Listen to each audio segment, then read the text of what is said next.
Transportation Alternatives will be speaking after Chris Kim. Take it away, Chris. So, I guess I'm here to represent the other side of the bicycle community from what Bill is. I've known Bill for a long time. I started as a messenger in 1996, and the messenger community has always had sort of a non-activist, non-policy oriented, just creative bike community that was fun, that we did things that celebrated the independence that you get from riding bicycles. So, like we started out, besides just working on a bike all the time, which is part of what Bill was touching on, like human-powered deliveries and whatever. Besides that, we also got together after work and created things like alley cats and parties where we created a community that was bike mobile and enjoyed just the freedom you get from riding bikes, and also just the sheer joy of just riding bikes really fast through traffic and just being badass, basically. So, that was, especially early on, 96 through like 2000, was something that like the early years of alley cat racing here in New York was really like pretty like an amazing experience to have.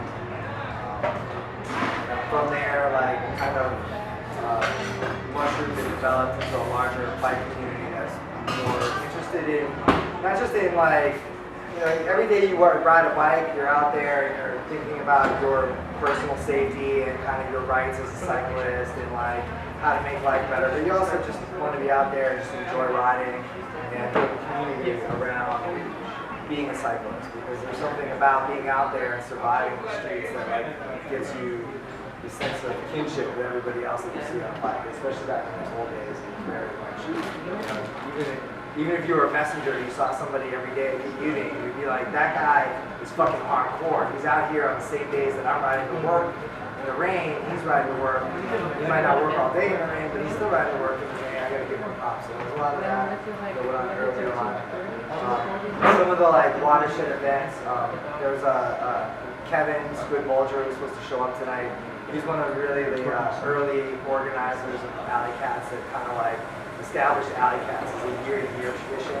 So I know, like, I remember my first alley cat was the July 4th race that he threw in like probably like 97 or 98. I remember a Halloween race that he threw. I remember my friend Mike D is over here in the audience, and he was dressed up as Lance Armstrong on acid. That was like 98. The foreshadowing of Lance Armstrong, he was on drugs all those years. But the alley cat scene was a lot of fun back then. We had a lot of fun with like costumes and themes and like just doing fun stuff riding bikes.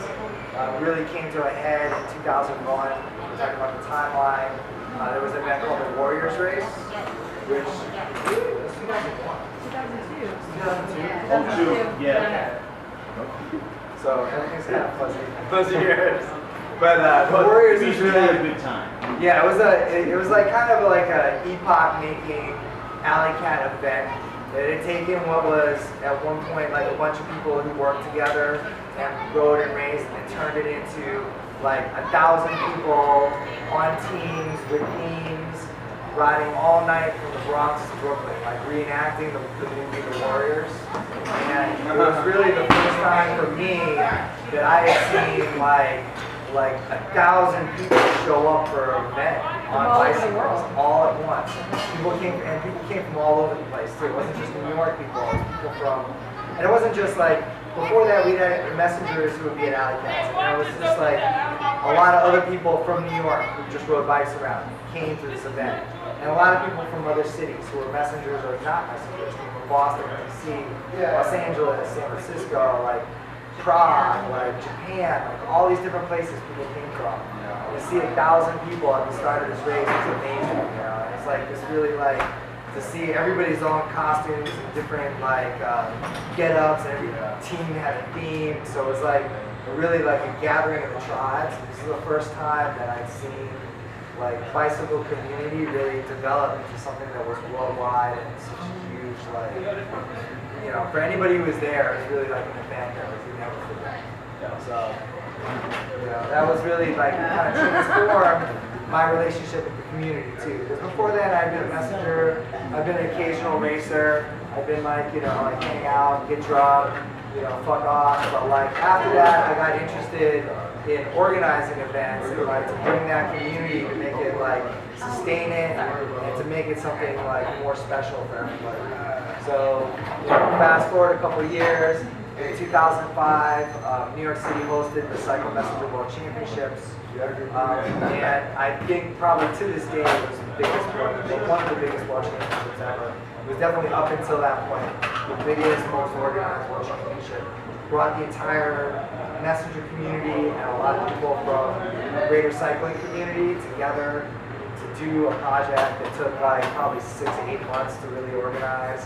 So like people on this panel, like Ken, Chambo, who's like one of the hosts of this event, who's his bike shop, Hodari, Mike D, Squid, like tons of people from the messenger community all got together, brought in people that we knew, bike shops and other stuff that like sponsored it and helped make it happen.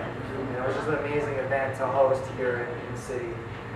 Probably had like close to 800 messengers from around the world come here and race in New York City and treat it like one of the first times that the Messenger World Championships do was like treated like a real serious race event, and not just like a place where messengers would come and hang out and drink and like party, but it was actually like really well organized, like semi-professional buildings or material or something. So it was really like a good event. Blessed to be involved in that. A few years later, I organized an event called 5 Borough Generals that was like an alley cat series that had different styles of races in different boroughs. And so we incorporated a race that my friend Hodari founded. What year did you start Rumble? Rumble 4. So this was like Rumble 4, Rumble 3. It was Rumble 3 in 2000.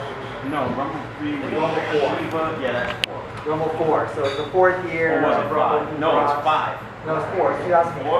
Oh, that's right. 5 is Black Mikey. Yeah.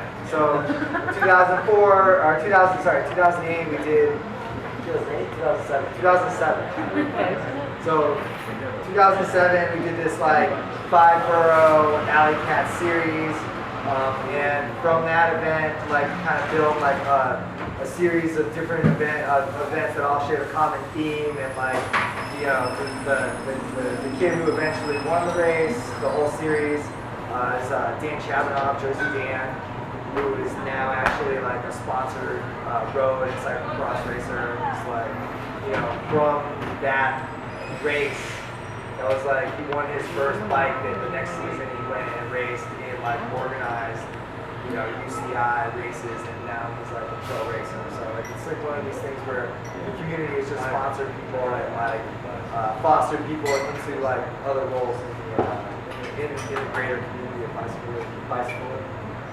I don't know. Past there's a lot of people who probably want to talk about stuff.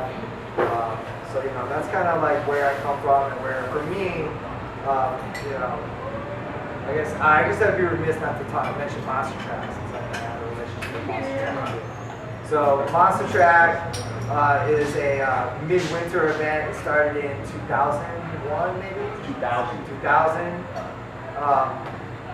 And it's an all-track racing. Messengers have forever, long before there were fixies and there were like, people doing freestyle tricks on fixed gear bikes, have forever had a love affair with riding with no brakes in the city, in traffic. It's one of these things that sort of separated the men from the boys back in the day. It's like, if you ride a track bike with no brakes and work all day long and just do a full day's work at speed, you're the shit. And that was from day one, like when I started in '96, I would see the guys out there on track bikes and it'd just be like, one day. And so in 2000, the messenger community in New York created this race called Monster Track, which was a all-track bike, all fixed gear, no brakes, balls out, midwinter, celebration of what it meant to be a messenger racing around the city of Liverpool. And it became, I think, for at least a few years, was the most badass racing. The concept of racing with no brakes and open traffic in the middle of winter is just like still something that even pro racers to this day can't really say. I own fake bikes. You know, like these days, like these guys come to like the Red Hook Crit and they want to ride no brakes against guys who ride with no brakes. But like that's on a close course. That's not an open track. The Monster Track still has that as a badass car. So in 2000, that race started. I had the pleasure of in 2008 documenting it as a filmmaker with Michael Greene actually, and 2010 being the lead organizer of it. Great event, and it's something that like kind of needs to be celebrated as part of the history of music. All right. So one thing I want to say now that we have a little bit more of a full house, please take pictures. Please, you know, take as many pictures or whatever as you want. But the other thing is once this is all over, we have 150 little cards. So if there's something about your experience biking in New York, what we want you to do is write it on a card and stick it under the date. If there's any ambiguity, just write the date on it. So like if, for example, your first monster track was 2005 and changed your life, you can add that. But really we want the start dates of things. So, you know, the first year that something happened or when something launched, you know, things that kind of got you involved in biking. For some of you here, I know that might be an e-bike, any other thing. So when we're all done and all of the experts have had their say, this is a community history and you're invited to participate in that through the cards underneath these dates. The next person